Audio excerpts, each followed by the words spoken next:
My daughter laughed into the phone at 2 in the morning. It was the prettiest sound in the world. Light, easy. The way she laughed when she was 9 years old and the sprinkler caught her sideways, and it scared me half to death. Because tucked inside all that laughing, folded into a sentence about nothing at all, were 2 words. 2 words she had not said to me in 21 years. 2 words I taught her when she was a little girl and prayed to God she would never need. 15 minutes later, I was standing in her dining room, and her husband was looking at a man he had never met. But I'm getting ahead of myself. I'm Arthur Pell. Folks call me Art. 66 years old, retired twice over, widower. I live in Harmon Falls, Missouri, in the same brick house on Cedar Street I've owned for 24 years. I fix small engines out of the shop behind it. Mowers, tillers. The occasional mantle clock when somebody's grandmother dies and nobody can stand to throw it out. That's what the town sees. An old man in a flannel shirt with grease under his nails and a dog named Biscuit who rides in the truck bed like he's paying rent. The town is not wrong. It's just not the whole inventory. My wife was named Ruth. We were married 29 years. She died 3 Novembers ago, and I am not going to tell you it gets easier, because you and I both know better. Her recipe box still sits on the kitchen counter. Little tin box, painted roses, rust on the hinges. For 3 years I could not open it. I dusted around it like it was a church. Ruth used to say I had 2 speeds, slow and watch out. She was the only one who ever saw the second one. Here's the part of my life I don't bring up at the diner. I spent 24 years in the United States Army, started as a military police private in 1978, 19 years old, ears too big for my hat. 10 years later, they made me a warrant officer and handed me to the Criminal Investigation Division, CID, Financial Crimes. People hear Army investigator and they picture door kicks. Mostly I read paper, contract fraud, payroll ghosts, a colonel with a boat he couldn't explain. 24 years of sitting across from smiling men while their signatures told me the truth their mouths wouldn't. I retired a chief warrant officer in 2002. Then I did 18 more years of the same work in a smaller pond, fraud examiner for First Meridian Savings, right here in town. Cubicle, coffee, paper. That's the thing about paper. People lie for a living. Paper never learned how. Casey came along in 95, our only one. She got Ruth's laugh and my stubborn, which is a dangerous recipe in a 9-year-old. And when she was 9, I taught her the signal. I'd worked a case that year I won't describe, except to say it taught me that trouble doesn't always let you say the word help out loud. Sometimes trouble is standing next to you when you make the phone call. So one Saturday I sat my daughter down at the kitchen table with a slice of her mother's butterscotch pie, and I said, "Casey, this is our code. If you are ever somewhere you can't talk free, you ask me about butterscotch pie. That's all. Ask about the pie, and I will come. No questions, no hesitation. I will just come." She thought it was a game. For a while we practiced. She'd call from a sleepover giggling, "Dad, I need Mom's butterscotch pie recipe," and I'd drive over and pick her up, and we never once told her friends why. Then she grew up, the way they do when you blink, and the words just sat in a drawer in both our heads. 21 years. She never used them. Not once. Casey met Brent Draper in 2021. He managed money. That's how he said it, at the first dinner. "I manage money, Art. Wealth strategy." He had a firm with his own name on it, Draper Capital Partners, and a handshake he'd practiced in a mirror, and a way of looking around a room like he was pricing it. Ruth was still with us then. After that first dinner, she washed dishes a while without talking, which was never a good sign. "He laughs before the joke's done," she finally said. "Man's always ahead of himself." I said, "Honey, he's young." She handed me a plate to dry. She said, "So were you. You never did that." They got married in June of 23. It was a pretty wedding, and I paid for the band, and I danced with my daughter, and I am glad to this day that Ruth got to see it. Whatever else came later, she got the dance and the cake and Casey in that dress. Some mercies come early. You just don't know it at the time. At the rehearsal dinner, Brent gave a toast, funny, polished. Then he got to me. "And here's Art," he said, raising his glass. "The man who gave me Casey. You need a lawnmower fixed, folks. This is your guy. Best pair of hands of any old-timer in Harmon Falls. Everybody laughed. I laughed too. It was a joke. They're all jokes at first. Ruth passed that November. Cancer, quick and cruel. She had time to put her affairs in order because she was Ruth, and putting things in order was her love language. Her will left Casey a trust, not a fortune, a school teacher's savings and a life insurance policy, and the proceeds of her mother's farm. $240,000, give or take, meant to sit quiet and grow until Casey turned 35. The will named a trustee to watch over it. Me. Brent found that out at the reading, and something crossed his face for about half a second. I'd seen the look before, in interview rooms. It's the look a man gets when the org chart isn't what he assumed. Then he smiled and squeezed my shoulder and said, "We're so glad the family money has a family man on it." Family man. Like I was a guard dog, he was deciding whether to feed. The 2 years after we buried Ruth, I learned what furniture feels like. It didn't happen all at once. It never does. Contempt is a patient tenant. It moves in one box at a time. Sunday dinners went from every week to once a month. When I called, the phone got answered less and returned later. Brent moved them across town to a big rented colonial in Fox Run with white columns and a lawn service. And when I offered to help with the move, he said, "We've got actual movers. Art, you can supervise the couch." For his birthday that first year, I restored Ruth's mantel clock. Her grandfather's 1920s brass movement. I had it running true as a heartbeat, and I wrote a card that said, "Every family needs a clock that keeps honest time." Next time I was over there, I found it in the garage, on a shelf above the weed killer, with the cord wrapped around it like a noose. I didn't say anything. You don't, at first. You tell yourself it's a style thing. Young people like their walls bare. You tell yourself a lot. At dinners, when I talked, Brent checked his phone. When I fixed the sticking door at their place, he told the neighbor his father-in-law putters. Casey would catch my eye down the table sometimes with a little apology in her face, and I'd give her the smallest shake of my head. "Don't spend anything defending me, sweetheart. I'm fine." Her shoulders were tighter every visit. I noticed that too. The first Christmas without Ruth they hosted. I came early to help and got handed a bowl of nuts to set out, and that was the sum of my duties. I'd brought one box from home. Ruth's ornament, a little tin star she'd cut from a pie plate our first married winter. Ugly and perfect. I asked Casey if we might find it a branch. Brent took the box before she could, looked in it the way you look at something on your shoe. "We did a designer this year, Art. It's all silver and white. Theme's kind of the whole point." The star spent Christmas in the box, in the coat closet, under his gym bag. At dinner, he stood and gave a toast to new traditions. Everyone raised a glass. I raised mine too, because my daughter was watching, and a man can swallow a great deal if he does it for the right audience. After the plates, the men watched football, and Brent explained the market to me during the commercials. Slowly, the way you'd explain it to a child or a dog. Casey walked me out to the truck that night. She stood in the cold with her arms crossed and said, "Dad, I'm sorry about the star." "It's tin, honey," I said. "Tin keeps." She hugged me hard, and there was something in it I couldn't name yet. Now I can. It was a question. It was, how much of this do I have to take before somebody says out loud that it's happening? I drove home and put the star on my own tree, high up where Ruth used to reach.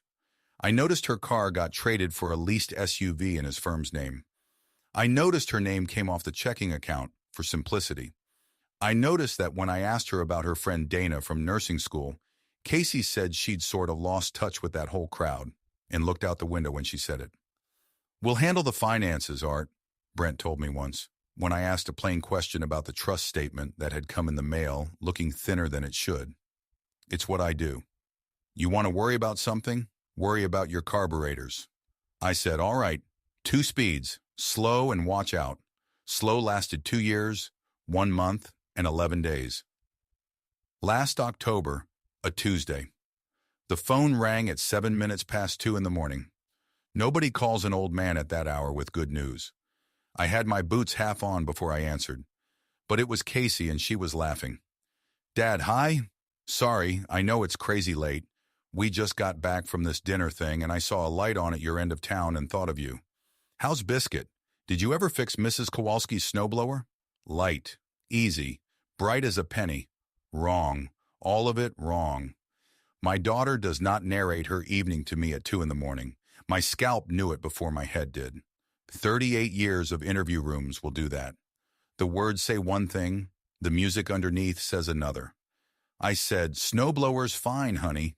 And she said, laughing still, "Oh, good." "Oh, and Dad, I keep meaning to get Mom's butterscotch pie recipe. Don't let me forget, okay?" There it was. 21 years, and there it was. I said, "I won't forget. You home?" "Mm-hmm," she said, like I'd asked about the weather. I said, 15 minutes, and she laughed again, that pretty sprinkler laugh, and said, "Sounds perfect, love you," and hung up like we'd been talking about pie. I stood in my kitchen holding the phone. My heart was going like a bad bearing. Then the other thing came up in me, the old thing, the second speed, and it was very quiet and very cold, and it said, "Boots, keys, go." I did not speed. I want that on the record.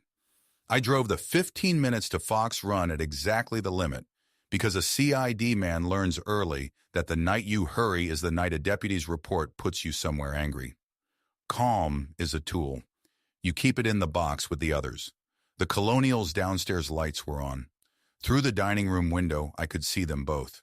Casey at the table in her robe, Brent standing over her, in a suit at 2 in the morning, which told me plenty all by itself. And paper. Paper fanned out across that table like a card trick. I knocked. The change that went through that house was a weather front. Rustling, a drawer. Then Brent opened the door with his tie loosened and a smile pulled on crooked. "Art. Wow. It's 2 a.m. I know what time it is, son. Casey called me about a recipe. I was up. You drove across town at 2 in the morning. For pie. I said it's a family recipe, and I stepped past him, which is a thing you can do to a man mid-sentence if you've had the practice. The table. I gave it one look, the way you photograph a room you may need later. A home equity line of credit application, their address on it. A durable power of attorney, blank at the signature. And a trust distribution request form with First Meridian's header, my bank, Ruth's Trust, with Casey's name printed and an X penciled where a daughter was supposed to sign her mother's memory over to a man in a hurry. On the sideboard, her phone, face up, on speaker sometime earlier. A voicemail app still open. I could read one line of transcript from where I stood. "Marty, it's Hal Brubaker. I want a straight answer about my account, or I'm calling somebody." Brent moved between me and the table, casual as a curtain. "Just some estate planning," he said. "We couldn't sleep." I said, "It's late for paperwork, son." Casey stood up. "Dad, I'll get you that recipe," she said, and her voice did not shake. My girl. Her voice held right up, and she came around the table, and Brent took her wrist. Not a grab. Worse. A calm, proprietary hand closing on my daughter's wrist, the way a man takes a pen back. Everything in me went very still. I crossed the room, and I put my hand over his, and I lifted it off her wrist. One motion. Controlled. The way you take something breakable from a child. I did not squeeze. I did not need to. I just held his hand in the air between us for 1 second, so he could feel exactly how easy it had been. And I set it back down at his side like I was returning it to inventory. Nobody said anything. The furnace hummed. Then I said, "The recipe box is at my place, sweetheart. Why don't you come help me find it?" She was in my truck in 90 seconds.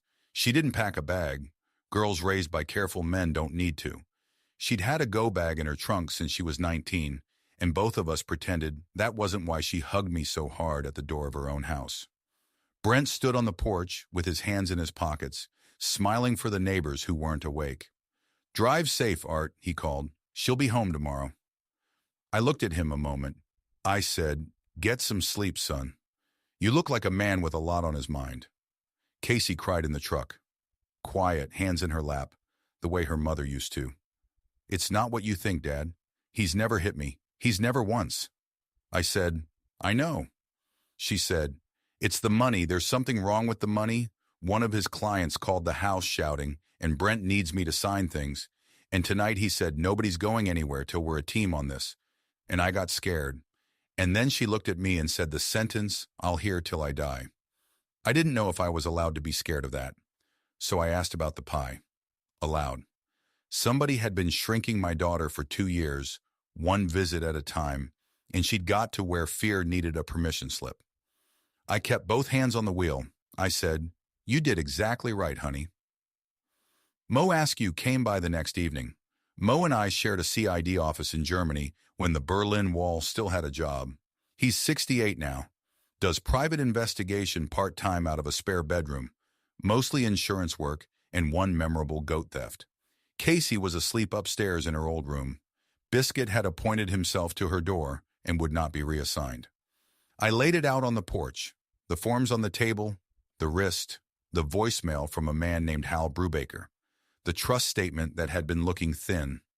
Mo listened the way he always listened, with his eyes shut like he was being told a score. Then he said, "What did you want to do? First minute?" "First minute," I said. "I wanted to put him through his own bay window." Mo nodded. "And now?" "Now I want to be the reason he explains himself to a courtroom instead of a dinner table." "There he is," Mo said. He poured himself more coffee. "You're not his judge, Art. You're not his jury either, and thank God, because you'd hang him twice. You are a fraud examiner with a library card and a legal interest in that trust.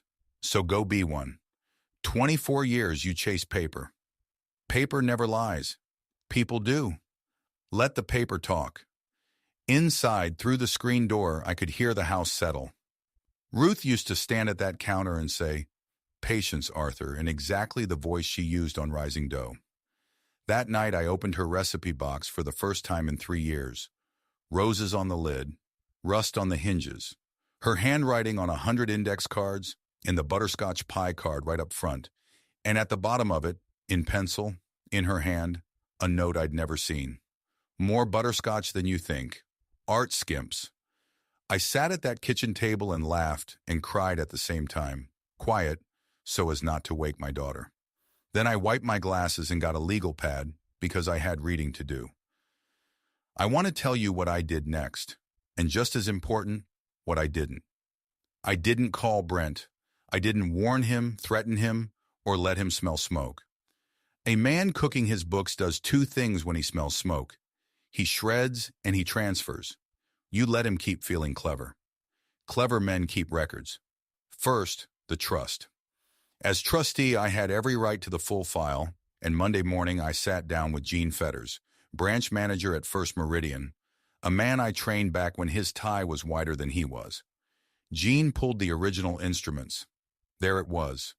A distribution request from March, $40,000, wired to an account titled Draper Capital Partners Client Escrow. Signature reading Casey Draper. Except my daughter didn't sign it. I've watched that girl sign things since she was 6.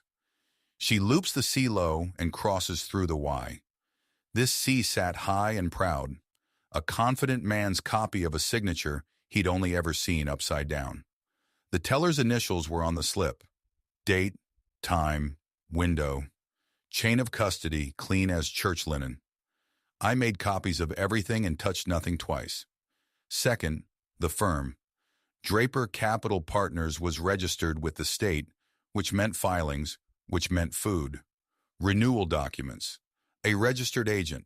2 amendments moving the office address, each one to cheaper rent. The big Colonial in Fox Run turned out to belong to a landlord in Kansas City. Rented. The Range Rover, leased through the firm, and a lien search said the lease was behind. White columns, borrowed. Lawn service, unpaid since July. You weren't looking at wealth, I told my legal pad. You were looking at scaffolding. Third, the clients. Hal Brubaker turned out to be a retired pharmacist from Wendell and Pam's church, and once I bought him a pancake breakfast, he talked for 2 hours. Steady 8%, statements always a month late, and lately a new rule where calling the office got you a story instead of a number. He wasn't alone. There was a widow named Lois with $110,000 in, and a Draper family friend who'd mortgaged a cabin. 8% every year like clockwork, in markets that had been anything but. Statements from a home printer. New money greeting old money on its way out the door. I had seen this animal before. It had a French name and a familiar smell. I didn't confront anybody. I built a binder, tabs, timeline, copies of the forged slip, the trust statements, the state filings, Hal's statements with the fonts that didn't match.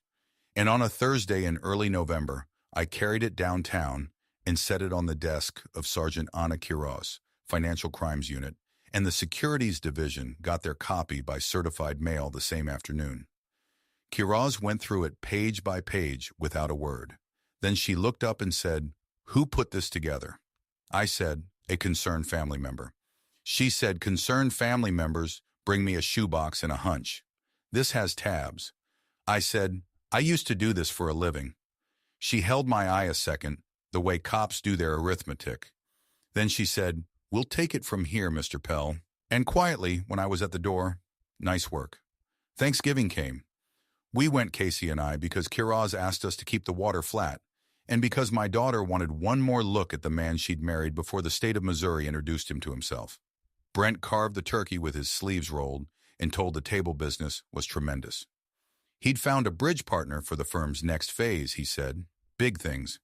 Then he pointed the carving fork at me, friendly as a billboard, and said, "I offered Art here a seat at the table last spring, but you know Art. Some men are built for growth, and some are built for carburetors. No offense, old-timer." "None taken," I said, and passed the beans. Under the table, Casey's hand found mine. Steady. We were 11 days out. Patience over pride.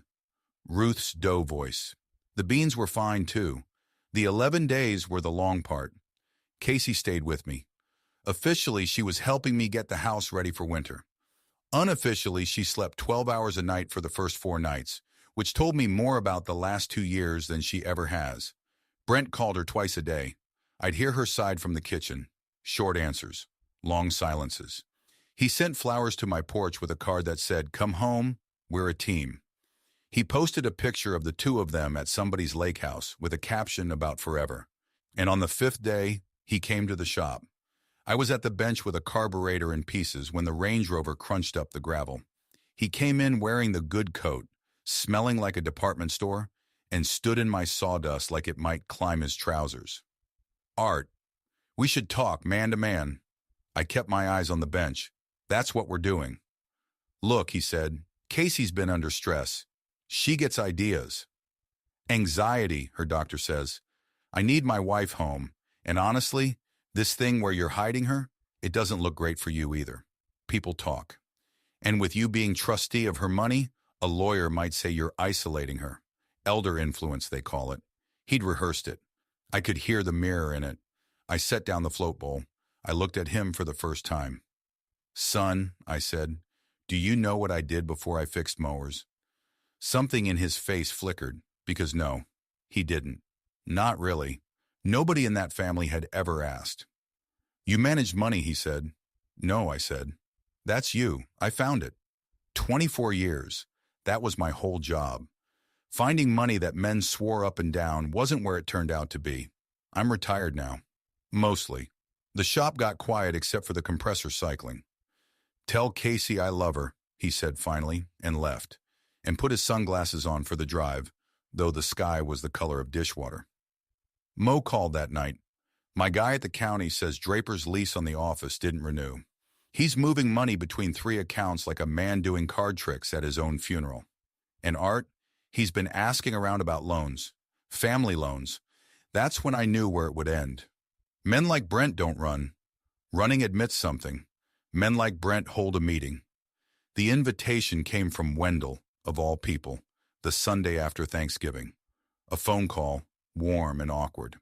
"Art, we're having a family dinner at our place Saturday. About the kids. Pam's making a roast. We'd like you there. We think with everything going on, the families should get aligned." Aligned. That was a Brent word riding in his father's mouth. I said we'd be glad to come. 2 things happened that Friday, the day before the dinner. The first was that a letter arrived at Brent's office from the State Securities Division, certified, requesting records. I know because a copy of the request arrived at my house too, addressed to me as trustee. The paper was moving. Quiroz called and said, "Monday we take formal statements. Keep your Saturday boring. I said, it's a family dinner. She said, those are never boring. Call me if the temperature changes. The second thing was smaller. Casey came down to breakfast with her mother's recipe box under her arm and said, teach me the pie. We didn't talk about Brent. We creamed butter and brown sugar, and she read Ruth's pencil note at the bottom of the card and laughed till she had to sit down. Art skimps. She taped the card to my cupboard door at eye level, where her mother used to keep the grocery list. The pie was too sweet. We ate half of it anyway, standing up like thieves. That night I stood a long while at the bedroom dresser, at the picture of Ruth on the courthouse steps in 1994, hat in the wind. I know, I told her. Grace, I'll try it your way first. Saturday came gray and quiet. We drove over at 5. Wendell and Pam's place is a good solid ranch house with a flag out front and a garage you could eat off of. Pam took our coats. Her eyes were red at the rims, and she held Casey a half-second longer than hello requires. I clocked that. I didn't yet know what it meant. The roast was fine. The small talk was aluminum. Brent sat at his father's right hand in a good sweater, gracious, tanned, telling a story about a client who called him a genius. His brother-in-law wasn't there. No cousins. Just the 6 chairs and a gravy boat and my daughter across from me with her spine straight as a fence post. With the plates cleared, Brent stood up. He actually dinged his water glass with a spoon in his mother's dining room. 6 people. Family, he said. Thank you for being here. This is hard, so I'll just be honest. And then, for 10 minutes, I watched a man hang himself with silk. Casey, he said, was struggling. Paranoia. Fixations. She'd been, and he hated to say it, going through his business records at night, misreading things, calling his clients. Her doctor was very concerned. And Art here, well, Art means well. But he's an old man alone, and he'd gotten Casey wound up. And frankly, the isolation at his place was making her worse. The firm, meanwhile, was thriving. But there was a timing issue, a bridge moment, totally normal at this stage of growth. And with family support, 90 days, everybody would be made whole, and then some. And Casey could get the help she needed, and this family could heal. He said the word heal with his hand on his chest. Wendell was nodding along in the slow way of a man nodding himself over a cliff. Pam was looking at her lap. Casey opened her mouth. I touched her knee under the table. Not yet, sweetheart. Let him finish laying it all down. Every word was going to keep. Brent turned to me last, warm as a heat lamp. Art, you love Casey. I know you do. So I'm asking you, as family, release the bridge from the trust. 90 days. And let's bring my wife home. The room waited on me. I wiped my mouth. I folded the napkin. I took the reading glasses out of my shirt pocket, and from inside my jacket I took 3 sheets of paper, folded lengthwise, the way I've carried documents into rooms for 40 years. Just a couple of questions first, I said. Housekeeping. You know how us old-timers are about paperwork. I unfolded the first sheet and slid it down the table to him. That's a distribution request on Casey's trust, I said. March of this year. $40,000 wired to your client escrow account. Teller's initials, date stamp, window number. Casey, honey, is that your signature? Casey looked at it. No, she said. Clear, steady. That's not my C. It surely isn't, I said. I've been reading your signature since you were 6. Brent smiled with his mouth only. Art, there's context. I slid the second sheet. That's the trust statement showing where the $40,000 left. And here's the thing about escrow accounts, son. Client escrow means client money held apart, untouched. Yours has been paying your office rent. It paid the Range Rover lease in April. It bought back Hal Brubaker's patience in June when he wanted a withdrawal, using money that came in from a widow named Lois in May. That's not wealth strategy. That has an older name. Nobody moved. The gravy went cold in its boat. Brent's voice came up half an octave. You have no right to my records. I never touched your records, I said. Public filings, my own bank's instruments, and clients who dialed my number all by themselves. Paper talks, son. It's been talking about you for weeks. And I slid the third sheet. That one came certified on Friday, I said. State Securities Division. You'll have your own copy at the office. They'd like your records too. Monday, 9 o'clock. Brent looked at the letterhead. and his tan went out like a bulb. Then he did what they always do, the exact thing, word for word. I've heard it in interview rooms from lieutenants and contractors and one chaplain's assistant. He said, "I can fix this. It's a timing issue. I just need liquidity. Dad, tell them." And Wendell, God bless him, sat there with his jaw working and nothing coming out. It was Pam who stood up. Pam Draper, 61 years old, church alto, 20 years of hosting this family's Christmases, stood up at her own table with her hands flat on the cloth, and I confess I had her filed under decorative. I'd written her off the way her son wrote me off. You want honesty from these stories. There it is. I was wrong about her, and I've been glad about it every day since. "Brent," she said, "where is my $60,000? The clock in their hallway ticked 9 times. I counted. "Mom," he started. "I gave you $60,000 in March," she said. "From the CD your grandfather left me. You told me it was for a sure thing. Your father doesn't know." She turned to Wendell. "That's my sin in this, and I'm done with it." She turned back. "I called Hal Brubaker on Wednesday because Hal's wife couldn't look at me at choir. Answer your father-in-law, Brent, or answer me," and that was the sound of it. Not shouting, no security, no dramatic ending. Just a room going quiet around a man while the last person who was supposed to believe him stopped. Brent sat down, slow, like the chair might not hold. He looked at his hands and then, 20 minutes too late to matter, my son-in-law finally met the man I used to be. "You were never going to release the bridge," he said. "No, son. You knew before Thanksgiving. I knew the night my daughter asked me about pie." He stared at me. "What pie?" he said. And there was a whole marriage in how honestly he had no idea.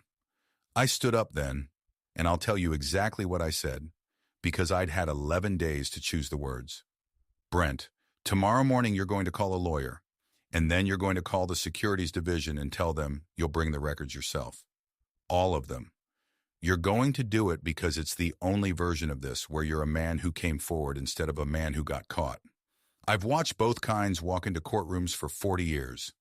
The difference is about a decade of your life and whether your mother can stay in her church."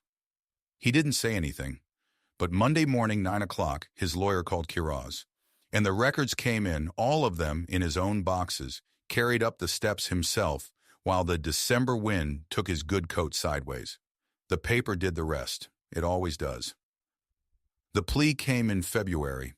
Forgery and securities fraud. The client escrow had never been an escrow at all. Just a bucket with a nice label. "Restitution first," the judge ordered. The rented Colonial went back to its landlord. The Range Rover went back on a truck. 30 months, minimum security, eligible sooner with the restitution paid. I wrote the court a letter before sentencing. As trustee, and the letter said, as family. 1 page. I did not ask for mercy, and I did not ask for weight. I wrote down what he did, that he surrendered his records himself, and that his cooperation was real once it started. Judges can smell a thumb on the scale from either direction. You give them the level truth and let them do their arithmetic. And in March, a week before he reported in, I went to see him. Casey didn't come. That was right. He sat across from me in a visiting room the color of oatmeal, and the practiced handshake was gone, and what was left looked 20 years old. "Why are you here?" he said. "To see it stick?" "No," I said. "I'm not here as the man you owe. I'm here as the only one in that family who's seen where this road ends, both forks of it. I chased men like you for 24 years, son. Every single one of them started with one signature that wasn't theirs, and a plan to put it back before anybody looked. Not one of them put it back. Not one. You're 34. You'll be out at 36 with your whole life in front of you, and the worst thing you ever did already behind you. Most men can't say that. Walk it back honest, and there's a door." He looked at the table a long time. "Tell Casey I'm sorry," he said. "Write it down," I said. "Paper lasts." Casey filed in the spring. She kept her own name this time, Pell, took it back like a coat out of storage. The divorce went through quiet in April, And the first thing she did as a single woman was drive to First Meridian and put her mother's trust back to sleep for 4 more years, right where Ruth left it. The second thing she did was apply to nursing school. The application sat on my kitchen table for a week, next to the recipe box, and I never said one word. And she caught me not saying it and laughed her mother's laugh. "Fine, Dad. I'm sending it." She starts in August. Winter let go of Missouri the way it always does. Grudging, muddy, glorious. Casey stayed in her old room through it all, and the house was warm in a way it hadn't been since Ruth. Biscuit got fat. Somebody kept sneaking him roast. Hal Brubaker's mower died in April, which was the best thing that could have happened to either of us. He hauled it out to the shop, and while I had the deck off, we got to talking, and it turned into a standing Thursday. He's ahead of me at checkers, 4 games to 3. His restitution money came through first, most of it anyway. The rest promised out of the firm's sold scraps. He says the 8% taught him a thing about arithmetic. I told him it taught half the county. Mo comes Thursdays too, when the goats allow. The 3 of us sit in the shop with the door up and the radio low, and old men solve the world, and Biscuit supervises the couch. One Thursday, Hal asked me straight out if I'd known all along. At the wedding even. If a man with my mileage could smell it that early. I thought about it honestly, because Hal had earned honest. I said, I knew what he was the first dinner. I didn't know what he'd do. There's a lot of vain men who never steal a nickel. You can't arrest a fellow for laughing before the joke's done. All you can do is stay close enough to your people that when the phone rings at 2 in the morning, you're already reaching for your boots. Mo moved his checker and said, "That's the whole job, right there." In May on Ruth's birthday, we made the pie again. More butterscotch than you think. We got flour on both our sleeves and the kitchen smelled like 1999. And when it came out of the oven, Casey took one bite and shut her eyes and said, "It needs more butterscotch." Mom always said you skimped. I said, "Your mother put that in writing," and we ate it warm. And neither of us was crying exactly, and neither of us wasn't. Pam Draper comes by some Saturdays. The first time, she stood on my porch with a coffee can full of tulip bulbs and didn't quite have the sentence ready, so I said, "I was wrong about you too," and that handled it. Her restitution check came third after Hal and Lois. She and Wendell are still standing, sturdier oddly. Some houses settle truer after an earthquake. The mantel clock came back to us with Casey's things. I cleaned it, wound it, set it true, and it sits on my mantel now, keeping honest time, waiting for whatever mantle my daughter ends up with next. And in June, a letter came. Prison return address. Casey looked at it a long minute and set it down. "I'm not ready," she said. "You don't have to be," I said. "There's no clock on it." But I wrote him back myself. A short letter. I told him the tomatoes were in, and that his mother was well, and that the door I mentioned was still a door. Grace isn't approval. Ruth taught me that. Grace is just refusing to let somebody else's worst day turn you into somebody you're not. He writes back now and then. The letters are getting honester. We'll see. Paper lasts. If this story found you tonight, maybe you know the chair I sat in. If you've ever been the quiet one at the family table, the one they stopped seeing, the one who fixed things and got thanked with a joke. If you've ever loved somebody enough to stay silent and then loved them enough to stop, then you know the 2 speeds and you know which one cost more. If it meant something to you, share it with someone who may need it tonight and tell me in the comments about the moment you stopped asking permission to be scared. I read everyone. Thanks for spending this time with me. And remember, no matter your age, it is never too late to choose patience over pride, truth over temper, and love over fear.